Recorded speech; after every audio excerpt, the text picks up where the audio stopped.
Bonjour à tous et bienvenue sur ce module Pilates spécial accessoires. Aujourd'hui, nous allons parler d'un accessoire que j'apprécie tout particulièrement. Il s'agit de l'arc ou du spine corrector. Alors, il faut le savoir, le spine corrector est aussi appelé baril. En effet, il porte le même nom que l'appareil baril car il remplit grosso modo les mêmes fonctions. En général, on associe les deux puisqu'ils ont des fonctions similaires, mais ils sont différents par leur forme, les matériaux utilisés, mais également les exercices que vous pouvez réaliser dessus. Donc aujourd'hui, je vous présente les deux et je vous montrerai des exercices faits avec l'un et avec l'autre. Pour commencer, je vais vous présenter l'arc, qui est donc une structure semi-cylindrique.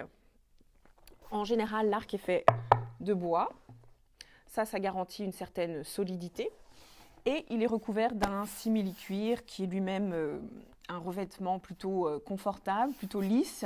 Et bien entendu, entre le simili-cuir et le bois, on a une mousse pour garantir le confort de la personne qui s'installe dessus. Ensuite, vous avez le spine corrector. Ce modèle-ci est en polystyrène, donc il est très léger et robuste à la fois. La principale différence entre l'arc et le spine corrector, c'est que le spine corrector présente deux courbes, tandis que l'arc n'en présente qu'une. Autre chose sur ce modèle en particulier, vous observez des échancrures ici. C'est parce que ce modèle est utilisable également sur réformeur. Il se place au-dessus des épaulettes. Vous pouvez observer également qu'au niveau des courbures, l'arc et le spine corrector présentent des formes et des courbes différentes. Donc l'arc a une courbe plus douce et régulière, tandis que le spine corrector a une courbe moins régulière, un peu allongée, presque ovoïde. Dernière chose, l'arc est plus large que le spine corrector. Cet accessoire est très utile pour placer les gens en posture, que ce soit en flexion, en extension ou en latéroflexion de colonne. Il sera tout particulièrement intéressant d'utiliser cet accessoire pour les personnes qui ne peuvent pas s'allonger en décubitus ventral.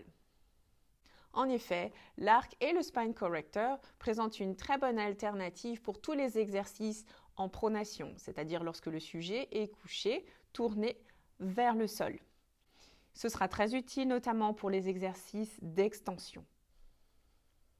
Au niveau du tarif, on se situe entre 80 et 300 € en fonction du matériau utilisé. Je vais vous montrer à présent quelques exercices réalisables sur l'arc et le spine corrector. Et nous verrons ensemble les avantages, les bénéfices, mais également les points de vigilance dans l'utilisation de cet accessoire.